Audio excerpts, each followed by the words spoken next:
থেকে আমাদের শ্রমিকের এখন মূল্য বাড়তেছে, সবাই ইন্ডাস্ট্রির দিকে মুভ করতেছে, কৃষকের কাটার জন্য লোকই পাওয়া যায় না। ধরেন এটার দাম যদি 30 লাখ হয়, তাহলে একজন কৃষক উদ্যোক্তা 15 লাখ টাকা দিলে উনি এই 30 লাখ টাকার মেশিনটা পাবেন। এই মেশিনটার সুবিধা হচ্ছে গিয়ে যে উনি মোটামুটি 1 ঘন্টার মধ্যে এক কানি ধান মানে কাটাই মারাই সব কিছু করে।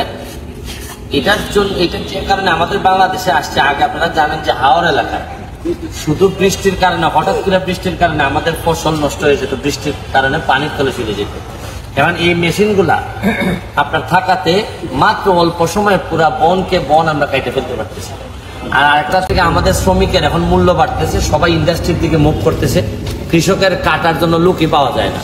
আগে ময়মনসিং থেকে দেখা যেত আসতে বা আমাদের স্থানীয় যারা তারা করতেন, মানে এই লোকও পাওয়া যায় না। তা আমার অত্যন্ত কৃতজ্ঞতা জানাচ্ছি আমরা মাননীয় প্রধানমন্ত্রী জননেত্রী শেখ হাসিনাকে, যে কৃষি খাতে এটা একটা রীতিমতো একটা বৈপ্লবিক একটা পরিবর্তন। আর আরেকটা বিষয় থেকে আজকে আমি আসার যে কারণ, এখানে আমি এই কম্বাইন্ড হারভেস্টার মেশিন আমি না আসলেও এটা ঠিকই কৃষকের কাছে পৌঁছাই যেত। আমার ভালো লাগতেছে এই কারণে, যেদিন এটা বরাদ্দ হয়েছে সেদিন আমাকে সোনারঘাটের কৃষি কর্মকর্তা উনি আমারে জানাইলেন যে সোনারঘাটে 5টা আর মাধবপুরে 5টা বরাদ্দ হয়েছে, 5টা বরাদ্দ হয়েছে। তা আমি ওনারে জিজ্ঞেস করলাম যে আমাদেরকে কেন 5টা বরাদ্দ দেওয়া হইলে, আমরা কি, আমি তো নতুন এমপি হিসাবে আমি জানতাম না যে আসলে কয়টা পাইলে বেশি মনে করা হয়। তখন আমি অন্য এলাকার লোকের খবর নিলাম, দেখলাম যে কাছাকাছি এরা একটু বেশি পাইছে, আমরা একটু কম। তখন আমি আমার কৃষি অফিসারকে মহোদয়কে বললাম যে আপনি আমার পিডি সাহেবের ফোন নাম্বার দেন। পিডি সাহেবের সাথে আমি কথা বললাম, প্রজেক্ট ডিরেক্টর, ওনারে আমি ফোন দিয়ে বললাম যে আমি তো একজন সৎ মানুষ হিসাবে কাজ করে যেতেছি, তা আমার এলাকায় কম কেন? উনি আমার কথা শুনে, উনি হয়তো কোনো কারণে আমার ফেসবুক ফ্যান বা ফলোয়ার, উনি আমারে বললেন যে 10টা মিনিট ওয়েট করেন স্যার, আমি দেখি দরজা বন্ধ হয়ে গেছে কিনা পুরাপুরি, আপনি একটু দেরিতে আমার জানাইছেন। আমি এই জন্য আমি সাথে উনি 10 মিনিট পরে আমার ফোন দিয়ে বললেন স্যার আপনি আপনার ফ্যান, এই জন্য স্যার আমি 5টা বাড়াইয়া 2 উপজেলায় 15টা দিছি স্যার।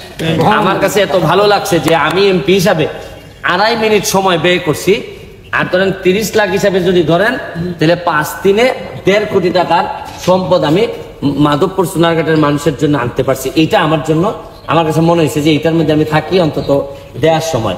তবে আমার খারাপ লাগছে একটা জিনিস, যে যেদিন বরাদ্দ হয় এদিনই আমি জানছি যে আজকে বরাদ্দ হয়েছে। এর আগের এই প্রক্রিয়ার মধ্যে আমার খুব একটা জানা ছিল না, মাধবপুরও জানি না, সোনারঘাটও জানি না। তবে আমার তো আসলে বিষয়টা এরকম না যে আমারে জানাইলে আমি কিছু বাগবাটোয়ারা নিমো, দিলে আমারে কিছু জানাইও বা, বিষয়টা এরকম না। ঠিক মতো লোকে পাইলে আমারে যদি বাকি জীবনও না জানান তা তো কিচ্ছু আসে যায় না। আমার কাজ হচ্ছে গিয়ে তো বরাদ্দগুলো আসার ঠিক মতো পৌঁছাইছে কিনা। পরবর্তীতে আমি অনুরোধ জানাবো যে আপনারা আরো একটু সুন্দরভাবে আলোচনা করে, কারো যেন হয়তো এখানে কোনো ধরনের কিছু হয় নাই, তারপরও কোনো অ্যাঙ্গেল থেকে যেন প্রশ্ন তোলার সুযোগ না থাকে, এটা আপনারা আরেকটু সতর্ক থাকবেন। আর সবচেয়ে ভালো লাগতেছে যে এরকম 5টা মেশিন আমরা এই পর্যন্ত মাধবপুর সোনারঘাটে বেশি পাইছি, অনেকগুলা কৃষক আমাদের উপকৃত হবেন। এবং আরো যত মালামাল আছে, এই যে ভুট্টা মারাই করার যন্ত্র বা আরো যেগুলো আছে, এগুলা যেন রাইট হ্যান্ডে পৌঁছায়, এটাই আমার এমপি হিসাবে আমার একটা দাবি। কারণ যেহেতু আমি কাটিং করবো না, তাহলে অন্যদেরকেও কাটিং করার সুযোগ দিয়েন না, খালি ভুট্টাটাই কাটিং করেন, ঠিক আছে? তা সবাই ভালো থাকবেন। জননেত্রী শেখ হাসিনার প্রতি কৃতজ্ঞতা রইল, এবং আমি মনে করি যে উনার যে ভিশন এবং মিশন, এইটা যদি এইভাবে চালু থাকে তাহলে বঙ্গবন্ধুর সোনার বাংলার মেইন উদ্দেশ্য ছিল মানুষের জন্য নির্যাতন কমে, উন্নয়ন যেন বাড়ে, খাদ্যে যেন আমরা স্বয়ংসম্পূর্ণ হই। আশা করি এটা আমাদের দ্বারা সম্ভব হবে। Thank you. জয় বাংলা, জয় বঙ্গবন্ধু। আমাদের আজকে